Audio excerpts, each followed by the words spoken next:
So Maduro rallies Venezuelan militias before U.S. warship arrival. So check this out. Do you know what is the most America's ever offered a bounty to an individual? What do you think is the most money America's ever offered as a bounty? $25 million. To who? Osama bin Laden. Osama bin Laden and who else? Two names. Saddam Hussein. Okay. Saddam. So you know what's the most bounty we ever offered to anybody? Now it's Maduro. 50. Record-breaking -- So a few things when you go through why this is happening, why this is such a big story. It's a massive story. By the way, I think we have 4,000 troops, if I'm not mistaken. 4,000 troops, okay? They've already deployed 3 guided missile destroyers, USS Gravely, USS Jason Dunham, USS Sampson, okay? They designate this guy as a terrorist organization the same way they did as MS-13 and a couple different places. Do you know how much money from Maduro they've seized? I didn't know this number.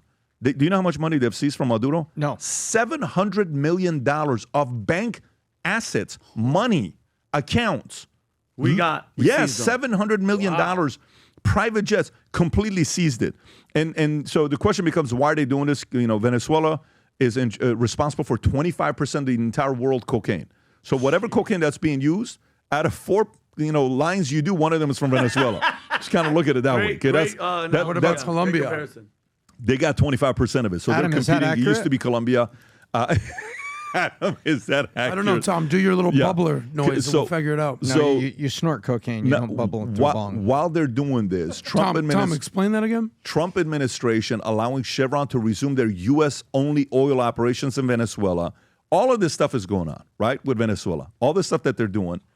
And then Maduro is trying to flip the script. Rob, if you got this video here to play, is this the clip, Rob? Yes. Go for it.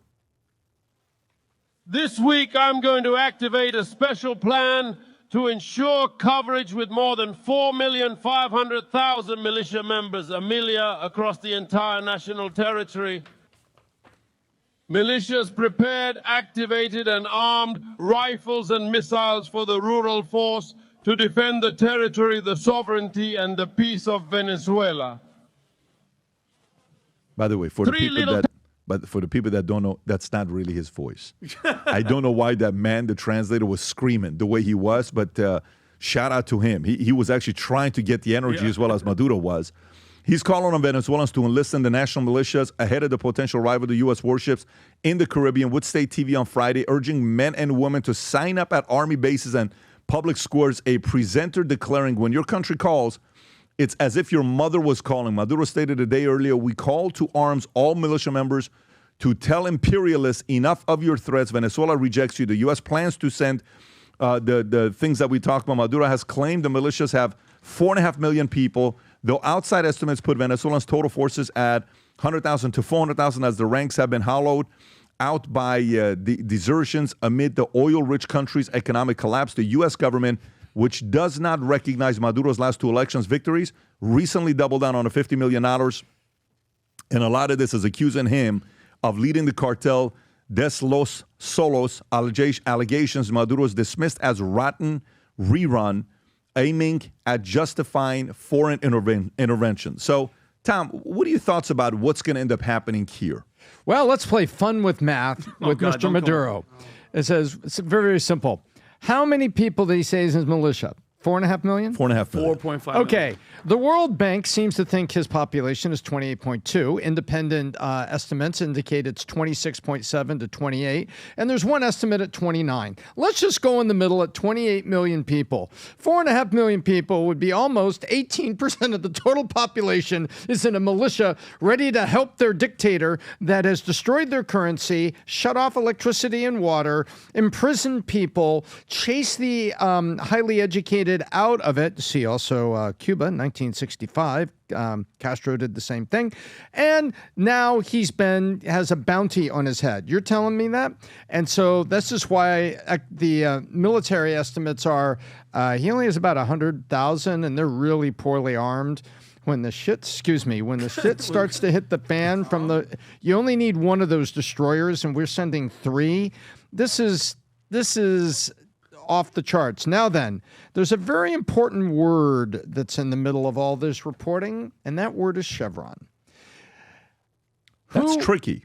That's right. Yeah. Who is Chevron is buying oil from Venezuela. What international oil group is Venezuela a part of? And everybody forgets about it. OPEC? Correct. Thanks, Tom. They are the lone OPEC representative in the other hemisphere. So, and they went to OPEC so that they could get pricing controls and other things because they didn't have a working government to help. And so right now, Maduro is just out there.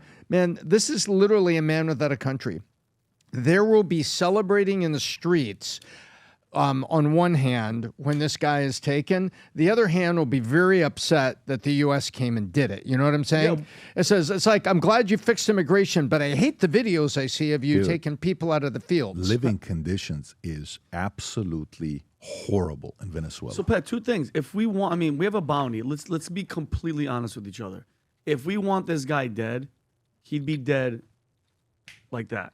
Let's not even... Well, you can do the CIA way, or you have to do a public way where you get the citizens to come up and hopefully vote for something of a working government. See, because when I see that, like when I think of the people, I feel bad for the people. The same like with Iran, Pat. Like besides the people having to freaking rally, and I get it because, you know, they have everybody so, you know, scared in the military and this and that.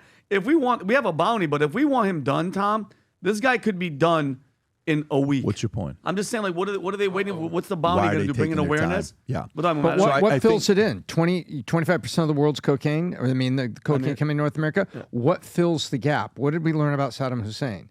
What did we learn about the Shah of Iran? If you come in and you just cut down the tree, you better have a plan to get shade for the citizens because now there's no tree. Yeah, well, I mean, but if you put a bounty, that means, hey, guys, anybody out there, if you kill this guy or you capture him, we'll give you $50 million. He's got the bounty set. They want him dead. I'm not buying that description that Tom used. I get that that's correct in the Middle East, but nowhere in South America are Islamic extremist terrorists taking over. They always say, you know, what's worse? What's on the other side? Who will take over? Correct. You're always like, what's worse? What's next? Well, we know in the Middle East what could come next. What could be possibly worse than a communist socialist dictatorship in South America? Like, show me something worse. There's no worse that can come from it. So what, Tren de Agua will take over Venezuela? Venezuela already has the highest misery index in the entire Western Hemisphere. So in the Middle East, yes, things can get way worse when a Islamic extremism group comes in. In the Western Hemisphere, we don't have that sick, twisted ideology. We just have terrorism. So I'm not buying that. Getting Maduro out of there as much as it is, Adam, better. How does it get better? And people like Chevron that are heavily lobbying the U.S. government to intervene yesterday. The entire oil producing and refining industry is in the president's ear right now and in the ear of Marco Rubio saying, can you fix this? Because this could be a key supplier here in this side of the world. And so how do we put something better in place? I'm not worried about Muslim extremism being part of the government. I'm worried about, can we at least get closer? Can we at least get a leader that's closer to Mexico, who's still corrupt and led by the cartels, but has something close to a working government? Well, the challenge is when you're saying Mexico, the worry is, if Venezuela succeeds, Scheinbaum is going to look at that as a case study because, you know, Mexico is also, you know, the claims are that they're also being controlled by the cartel. So we know Venezuela works directly with them. How the hell did when they say they see $700 million of assets, how does Maduro have $700 million of assets? How'd you get that money? For the oil. Who'd you take it from? Where'd you get that money from? How do you have all those jets and the luxury? What business was he in? Did he start an oil company? You know, when you have 80% of a country living below poverty line and 54% live in extreme poverty lines. In some regions in Venezuela right now, there's 20-hour outages, Vinny. 200 outages a day in Venezuela. 200 outages a day. This is water and electricity. Yeah, I mean, it's horrible, horrible living. I think on the misery index, they're 178 out of 180 countries. They scored 10 out of 100.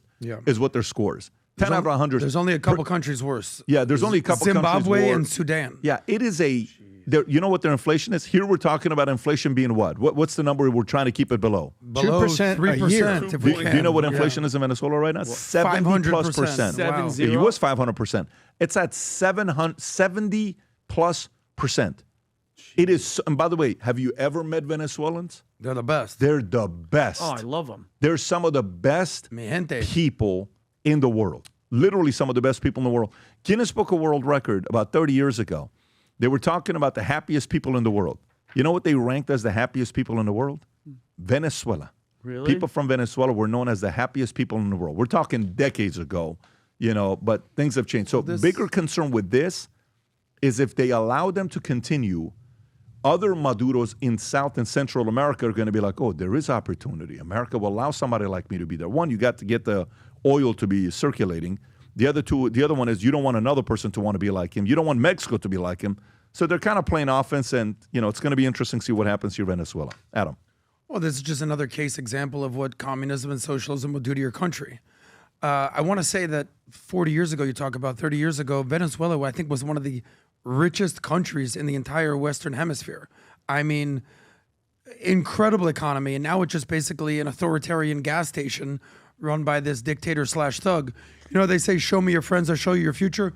Who are the friends of Venezuela? You have Cuba, and don't get me started on all my Cuban friends in Miami who would have no interest going back to Cuba ever again, but they love their Cuban heritage. My people out there. Russia, China, Iran, these are Venezuela's friends. So there's no bueno going on in Venezuela, and it's only getting worse. So whatever the bounty is on Maduro, hopefully someone cashes that paycheck. We want to show you the campus, especially those of you guys that are going to the vault. So if you've already bought a ticket, great. Rob's going to put the link here for you to go register. If you bought a ticket, you get to bring a guest with you just to see the tour. Some of you guys are going to be able to get on private jets and actually see what a private jet's like. And some of you guys are going to see some exotic cars. And I'm not just talking about some regular cars. I'm talking some very weird-looking cars that cost a couple $1 million. That'll be this Wednesday. If you haven't yet bought your ticket, we are literally 2 weeks away from the Vault Conference. This is when all of a sudden everybody starts buying the tickets and, oh my God, I got to get the ticket. I got to go, which is great, but this is causing tickets to sell out as well. If you're somebody that hasn't yet purchased your ticket, go to thevaultconference.com, thevaultconference.com. Rob, can you put the link below? Thevaultconference.com. If we have a QR code for them to go there as well, get yourself a ticket. Generals will be able to network with around 400-500 people. Platinums and executives will get a tour by a couple of our associates. Anybody that's got a founder or CEO ticket, I'm going to be giving you a tour of the entire facility. Excited to see everybody here. We're going to have some hors d'oeuvres, some food. It's going to be you'll see stuff before a lot of other people will see it. So again, if you're in South Florida or surrounding, people are traveling from other countries here to just come for this.